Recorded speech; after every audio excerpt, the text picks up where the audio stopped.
sebuah proses yang memang sudah didorong oleh pemerintah. Itu program. Iya, program. Sesuatu yang memang diharapkan oleh pemerintah dilakukan oleh masyarakat bersama dengan pemerintah untuk memberikan kepastian dan keamanan.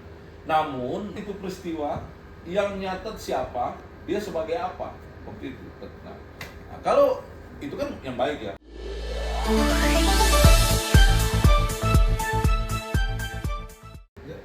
Selamat siang pemirsa Persatuan Wartawan Reaksi Cepat. Kembali lagi bersama saya Cornelius Cek Fakta. Kali ini pemirsa kita akan wawancara eksklusif dengan Kepala Biro Humas ATR BPN dengan Bapak Horizon Mokodompis. Adapun hal-hal yang kita akan diskusikan ke beliau perihal alih media sertifikat ke elektronik. Jadi sebelum itu kita akan minta penjelasan dari beliau karena pada saat itu ada statement dari Bapak Menteri ATR BPN Bapak Nusron Wahid, potensi tanah diserobot di era 60-an sampai 90-an itu bisa dilakukan oleh oknum-oknum yang bisa dikategorikan itu adalah mafia tanah. Nah, kenapa harus alih media nantinya, biar Pak Humas menjelaskan ke kita. Selamat siang Pak. Selamat siang Bang Cornelis. Terima kasih banyak. Sehat. Salam sehat selalu. Salam sehat selalu. Terima kasih sudah berikan kesempatan kepada kita untuk bisa berbicara perihal atau diskusi perihal alih media sertifikat. Ya. Karena kemarin-kemarin ada statement dari Pak Menteri, potensi tanah diserobot kalaupun sudah punya sertifikat itu ada potensi bisa diserobot. Ya. Nah, bagaimana perihal itu Pak? Ya, terima kasih teman-teman yang mengikuti siaran atau acaranya Bang Cornelis ya. Jadi saya pertama-tama mengucapkan terima kasih karena teman-teman inilah yang kemudian membantu pemerintah menyebarkan informasi kepada masyarakat. Memang kalau bicara soal sertifikat itu kan ada dua, Bang. Dua mazhab yang harus diketahui oleh masyarakat. Pertama penguasaan fisik, yang kedua penguasaan secara yuridis. Jadi orang memiliki tanah, selain dia menguasai fisiknya, dia harus punya suratnya. Tidak bisa kita hanya menguasai fisik, surat tidak ada. Atau kita punya suratnya, tanahnya tidak ada, dikuasai orang lain, itu pasti akan masalah. Ya. Kalau dua itu tidak lengkap, hanya punya salah satu, pasti akan masalah. Maka karena dia mau jadi sertifikat itu mencatat bukan saja tentang kepemilikan, tetapi juga penguasaan fisiknya. Jadi tanah itu dikuasai si A sejak tahun berapa, dasarnya dari apa, turun ke dia menjadi apa, kemudian disertifikatkan. Nah, tadi yang Abang bilang itu Pak Menteri menyampaikan seperti itu karena memang ada data di kita, di Kementerian BPN itu bahwa ada sertifikat yang terbit dari tahun dulu Bang. Tahun 60-an sampai mungkin sekitar awal 90-an ya. Ketika sistem kita belum seperti sekarang, belum secanggih sekarang ini. Masih konvensional. Ya, dan terbit sertifikat, hanya saja si sertifikat ini belum landing petanya. Jadi kalau kami itu diistilahkan sebagai data pertanahan klasifikasi KW 456. KW 456. Artinya sertifikatnya ada, tanahnya entah di mana itu. Tanahnya entah di mana, tidak terpetakan. Nah, kalau tidak terpetakan, jangankan penyerobotan. Di BPN sendiri kan belum ada datanya itu di mana itu tanah itu. Jangankan penyerobotan, enggak diserobot pun pasti hilang. Ya kan? Om tidak tahu di mana tanahnya. Itu. Nah, maka langkah yang harus dilakukan ini butuh dukungan dari si pemilik tanah itu sendiri. Pertama, kalau memang ada sertifikat lama yang memang belum dialih mediakan atau belum diganti belangkokan, ya laporlah ke BPN. Ya berharapnya dia melapor sambil menunjukkan batas tanahnya di mana gitu.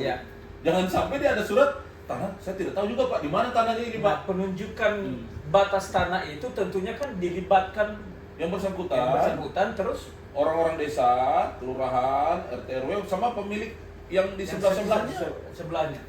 Namanya kontradiktur. Kontradiktur delimitasi itu adalah persetujuan batas dari pemilik yang ada di sekitar tanah yang bersangkutan. Nah, itu perlu dilibatkan BPN nggak di situ pada saat? Iya dong. Kan BPN kan mau mengganti belangkonya. Kalau sertifikat sudah lebih dari 5 tahun usianya, mau diganti belangko, apalagi sertifikat tahun 60, 70 itu kan sejak kita mungkin belum lahir juga kita. Kalau tahun 70 kan Belum lah, masih 70-an kita 70-an kita lahir, 60 kita belum lahir kan? Belum. Nah, itu kan pasti sudah banyak perubahan Yeah. di lokasi itu sendiri, apakah luasnya, bentuknya, keadaannya. Nah, itu BPN harus turun, harus dilakukan pengukuran kembali. Berarti kan harus ada persetujuan, batasnya dan lain-lain. Gitu, Nah, Bang. tujuannya alih media ke elektronik ini. Ya, tujuannya sebenarnya sebelum sertifikat elektronik ini diperkenalkan, Ya.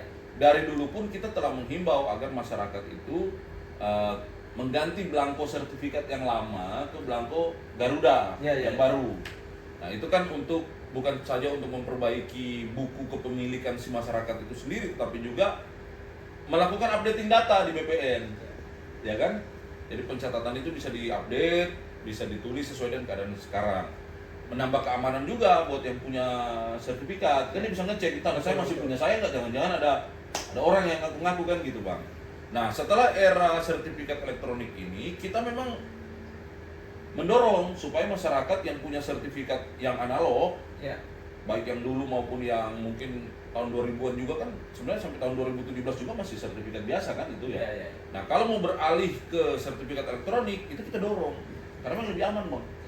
Lebih aman, nggak akan ada lagi kayak tadi saya bilang, KW 456 itu nggak bakal ada lagi. Karena once seseorang mendaftarkan tanahnya, langsung terdaftar di kita secara yuridis, petanya kan langsung terpetakan. Ya. Nah, jadi keluar di sistem kita. Nah, orang mau menyerobot bagaimana? Kalau dia mau menyerobot, bukan cuma dia harus serobot di lapangan, dia harus serobot di BPN juga. Ya. Sementara di BPN itu kan pertahanannya itu kan ya berlapis. Berlapis, oke. Karena harus ada yang menandatangani perubahan data. Ya. Dan itu tidak mungkin cuma satu orang. Jadi lebih sulit untuk dilakukan penyerobotan. Hanya tadi bicara penyerobotan itu yang paling penting juga adalah kuasai fisik tanahnya. Ya. Kalau bapak dan ibu punya tanah, bapak dan ibu tidak menguasai, ya itu kayak nunggu waktu aja diserobot orang kan, Betul. gitu ya. Gitu, Bang. Nah, tentunya kan informasi ini masyarakat kita untuk apalagi di pelosok-pelosok tentunya, informasi ini kan masyarakat belum paham. Ya. Apakah ada semacam informasi atau publikasi yang disampaikan oleh BPN melalui kantor pertanahan Ya. atau disampaikan kepada pemerintah desa misalnya Ya. untuk himbauan untuk melakukan itu? Apa sudah ada Ya. informasi niat ke Ya. sana? Jadi kalau di BPN sendiri kita mendorong masyarakat itu lewat publikasi kita. Oke. Di kita punya berbagai macam media sosial maupun portal yang bisa diakses oleh masyarakat. Ya. Di kantor-kantor pertanahan pun, jadi masyarakat itu sekarang kalau dia mau ada urusan di BPN, Ya. entah balik nama atau dia peralihan hak atau dia mau perubahan hak, itu kami langsung menghimbau. Ya. Kalau sertifikat dia masih analog, kami langsung menghimbau, Pak, Bu, kami proses ya, tapi nanti hasilnya dalam bentuk digital atau elektronik sertifikat ya, Pak. Ya. Bu, gitu. Jadi langsung terjadi. Tapi memang, Bang, dia sifatnya itu belum wajib. Ya. Jadi kita masih menghimbau masyarakat juga. Batas Ya, himbauan untuk saat ini. ya, kita masih terbatas menghimbau dan mendorong. Ya. Jadi belum ibaratnya tidak berlaku lagi, enggak. Sertifikat analog itu tetap berlaku. Hanya kami mendorong karena satu yang sekarang ini kalau sifat sertifikat itu kan sudah terkonek dengan sistem-sistem elektronik yang lain. Perbankan misalnya, notaris PPAT misalnya. Jadi kalau mau ada proses-proses yang melibatkan dua lembaga yang tadi saya sebutkan tadi bisa lebih cepat. Oke. Apalagi kalau terkonek dengan NIK. Oh, oke. Kan lebih cepat ketahuan. Oh, ini benar punya Bang Cornelis nih, nggak mungkin lagi orang lain yang bernama Pak Hans misalnya mau mengklaim tanah Pak Cornelis. Oh, ikatan-ikatannya sudah ada kok secara elektronik ya, secara elektronik. Tapi kalau memang masyarakat belum mau juga ya kita tidak dalam posisi memaksa. Kita menghimbau. Bang Cornelis lihat ketika banjir terjadi, rusak kan? Betul. Yang rusak ya dokumen-dokumen yang analog seperti itu. Setuju. Belum lagi kebakaran, banjir, longsor dan lain sebagainya hilang atau ditilep orang. Oke. Ditilep orang diganda-gandakan gitu kan. Ya. Jadi kita agak sulit. Tapi kalau elektronik ya harapannya lebih memberikan kepastian, keamanan kepada Dan tanggung jawab juga kami di pemerintah untuk ikut mengamankan itu. Ya, Karena ya. data ini kan sudah masuk ke sistem kami gitu. Ya. Begitu, Bang. Nah, di dalam pengkinian data ini, Pak Karo, kondisinya kan apakah di sistem ATR BPN sendiri sudah benar-benar matang, siap, dan sehingga tidak ada keraguan masyarakat untuk mencatatkan? Ini Ini juga pertanyaan penting. pertanyaan yang bagus ya. Ya. Jadi kalau saya sih mengibaratkan gini lah ya. Mana sih ada sistem di dunia ini yang 100% aman? Setuju. Kan tidak ada. Ya. Tetapi ikhtiar untuk memperbaiki sistem keamanan harus, apalagi pemerintah. Ya. Ya, sama lah kita nabung di bank, kita nggak pernah tahu juga duit kita masih ada atau enggak di sana itu kan. Iya kan? Kita nggak tahu, kita naruh duit kita di bank tapi terus kita biarkan. Taunya pada saat kita ambil, Padahal belum ada KTP. padahal uang itu kan sebenarnya beredar kan, Beredar. berputar. Yang kita butuhkan pada saat kita ambil uangnya ada. Ya. Kita tidak terlalu peduli duit itu mau diarahkan diapakan kemana, ya. kemana ya. Nah, di BPN hal-hal seperti itu sifatnya elektronik juga untuk memberikan kepastian. Bang Cornelis bayangkan kalau misalnya abang ingin tahu tentang data abang, penyimpanannya tidak di elektronik, Ya. masih nyimpan di data-data arsip itu berapa menit buka arsip itu, Ya. nyari tumpukan atas nama Bang Cornelis, ini Bang Cornelis namanya C atau K, itu aja udah Sudah bisa jadi udah masalah. jadi masalah. Terus pencariannya segala macam. Tapi kalau elektronik ini saya tinggal ngetik NIK, kode unik termuncul. Mungkin layanan yang saya berikan ke abang untuk informasi itu mungkin di bawah 5 menit mungkin ya. Berarti sistem terintegrasi. Sudah terintegrasi. Dan tadi saya bilang kalau ada kekhawatiran untuk pemalsuan dan lain sebagainya, saya bilang hari ini itu justru sesat informasi itu. Oke. Kalau ada orang yang bilang dengan sertifikat elektronik adalah cara negara untuk mencaplok tanah masyarakat, merampas tanah masyarakat, itu sesat pikir Ya. dan membohongi masyarakat. Justru kita ingin melindungi masyarakat dengan sistem ini, Betul. supaya kalau ada orang yang nakal terhadap masyarakat, berhadapan dengan pemerintah. Oke. Jangan hanya berhadapan dengan masyarakat itu, Ya. berhadapan dengan sistem yang ada di pemerintah itu. Tentunya dengan masalah pengkinian data itu, artinya alih media sertifikat ke elektronik, tentunya kan ada kos yang timbul. Ya. Nah, kos yang timbul itu kan berapa besar sehingga terbaik bagi masyarakat. Kalau misalnya Iya, kos iya. sekian keluar untuk apa misalnya penerimaan negara bukan pajak masih make sense, ya orang akan berlomba-lomba untuk sertifikat. Ya. Yang pertama mungkin sebelum menjawab ke situ saya ingin tadi kelupaan informasi. Sekarang sertifikat yang dikeluarkan pemerintah dalam jumlah banyak seperti PTSL, tuh abang tahu kan PTSL yang jumlahnya ribuan setiap tahun itu, sekarang sudah hampir 120 juta kita sertifikatkan seluruh Indonesia. Oke. Itu mulai dari tahun kemarin sampai tahun ini dan seterusnya itu produknya sudah bentuk sertifikat elektronik tuh, Bang.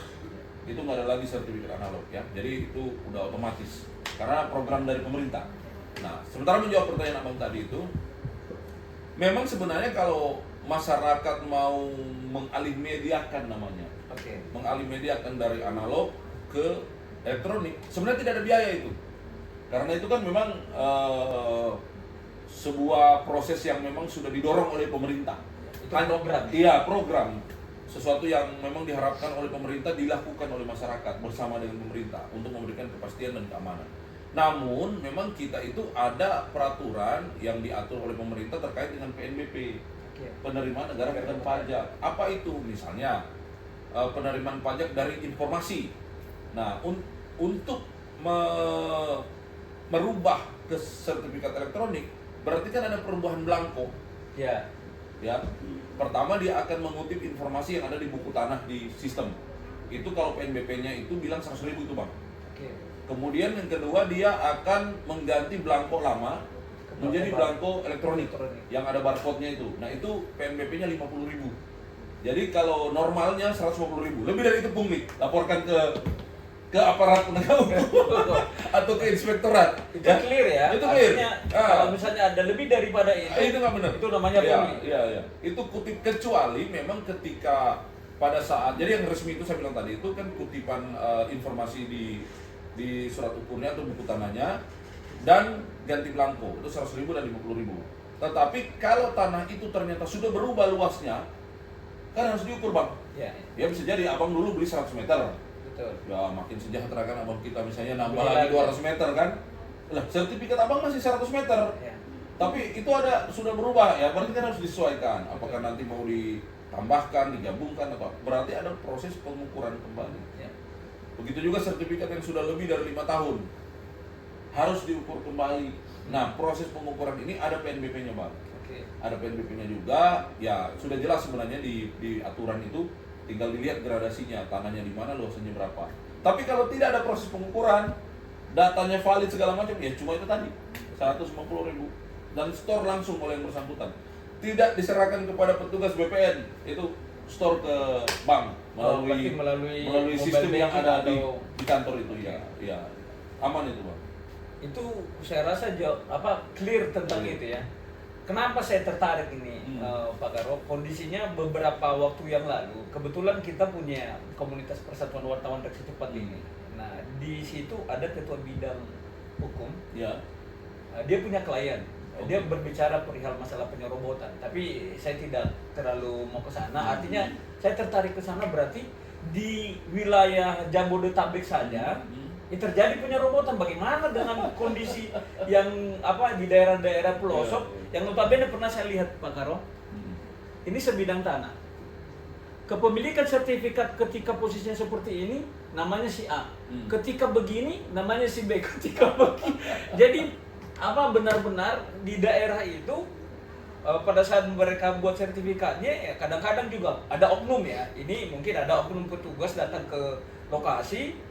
Ya itu juga mesti diberikan pemahaman kepada petugas-petugas kita di daerah, oknum ya, yang melakukan itu. Kenapa bisa terjadi posisi tanah ketika posisi tanah begini namanya si A, posisi tanah begitu C, sementara tanahnya itu saja. Itu saja. Ya. Jadi seperti itu. Ya, saya itu nyambung dengan diskusi kita Ya. sebenarnya. Ketika produk ini masih analog, gambarnya analog, bukunya analog, apapun bisa terjadi. Ya. Begitu juga kalau akses ke tempat penyimpanannya juga masih analog juga. Ya, betul. Masih ya siapa sih yang jaga ruangan itu kan kita nggak tahu. Tapi itu bisa terjadi hal seperti tadi. Tapi kalau ini sudah sistemik, masuk ke dalam pencatatan elektronik, penyimpanannya juga elektronik, saya rasa mau orang obrak-abrik juga gambarnya itu di sistemnya nggak bisa. Ya. Malah si orang itu kalau mau mengutak-ngatik sistem itu login-nya kapan, jam berapa, apa yang dia kutak-ngatik tercatat semua tuh, Bang. Berarti security sistemnya tercatat di elektronik tersebut.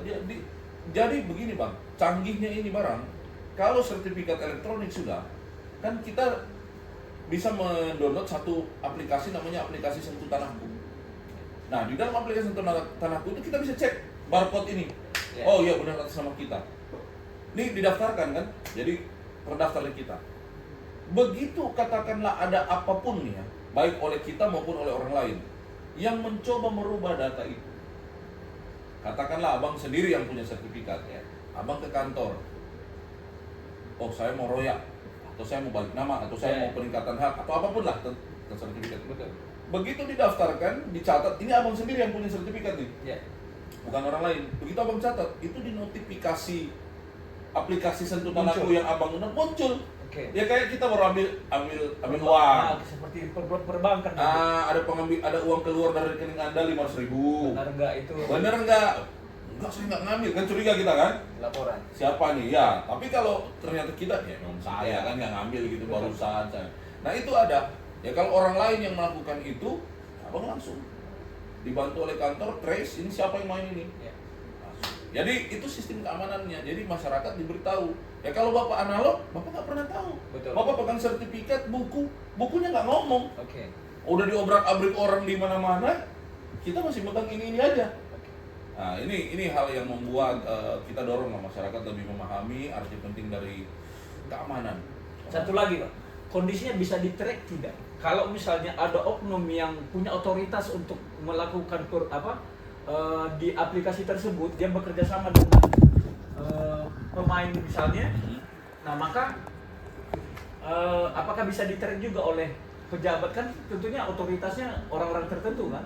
Ya otomatis, namanya bicara sistem kan semua bisa di-track. Yeah. Nah, kalau kita sudah bicara sistem, kita udah bicara elektronik ya, elektronik base, apapun pasti di-track. Tadi saya bilang, misalnya abang melakukan pencatatan roya. Ya. Roya itu artinya abang dulu mungkin ada hak tanggungan, sekarang sudah lunas, kita roya gitu ya. Kan daftar ke kantor, di Pak saya roya. Ini surat keterangan dari bank bahwa saya sudah lunas. Hari itu jam begitu dicatat. Keluarlah data terbaru, sudah tidak ada hak tanggungannya. Oke. Di situ bisa dilihat kan kapan itu peristiwa, yang nyatet siapa, dia sebagai apa waktu itu. Nah, kalau itu kan yang baik ya. Kalau yang buruk pun tercatat. Dan tidak akan mudah melakukan itu karena pasti verifikasinya akan diminta oleh lebih dari satu pemegang data. Untuk merubah data di BPN itu tidak cuma di satu otoritas. Satu otoritas, Pak.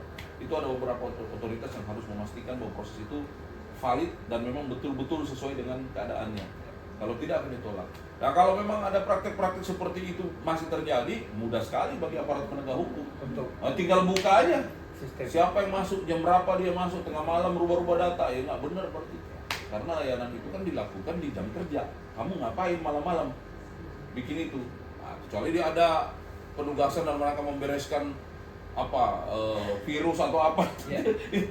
Tapi kalau yang lain-lain saya rasa lebih aman lah. Nah, kenapa saya bertanya begitu? Untuk menguatkan informasi yang Pak Karo sampaikan, sehingga informasi ini benar-benar bisa berguna bagi masyarakat kita. Ya, mudah-mudahan. Ya, jadi seperti itu. Nah, kalau misalnya ini Pak Karo, di daerah kan kadang-kadang masyarakat kita juga untuk komunikasi dengan pegawai di sana, termasuk sama kakak. Bahkan kadang-kadang media ketika kita mau minta konfirmasi sesuatu di daerah itu memang agak berat. Kadang-kadang merasa sebagai raja kecil gitu. Ini istilah ya. Ya, di era seperti sekarang di mana keterbukaan informasi itu adalah bagian yang tidak terpisahkan dari layanan masyarakat, layanan pemerintah kepada masyarakat. Ya tentu kita juga tidak boleh ibaratnya memposisikan diri sebagai apa tadi istilahnya? Raja kecil. Raja kecil. Nah, cuma memang proses berkomunikasinya yang harus kita bina dengan baik. Betul. Jadi harus ada trust, harus ada kepercayaan. Jadi pemerintah atau siapapun pejabat pemerintah ketika dia bertemu dengan wartawan ada trust. Ya. Karena wartawan atau media yang ditemui memang wartawan yang memberitakan hal-hal yang memang sesuai dengan keadaan. Betul.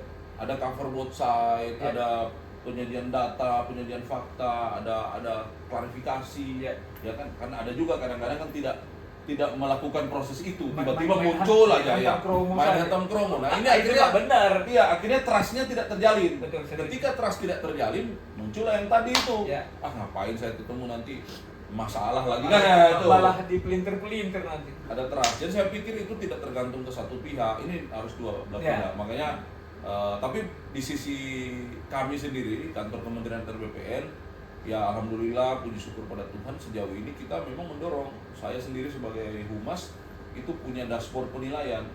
Saya punya rapor penilaian kepada seluruh kepala kantor di Indonesia, Pak Kanwil maupun kepala kantor, bagaimana dia memainkan strategi komunikasinya. Jadi dia berapa kali dalam sebulan dia harus bicara dengan wartawan, menyampaikan apa yang harus disampaikan, atau pengelolaan media sosialnya seperti apa.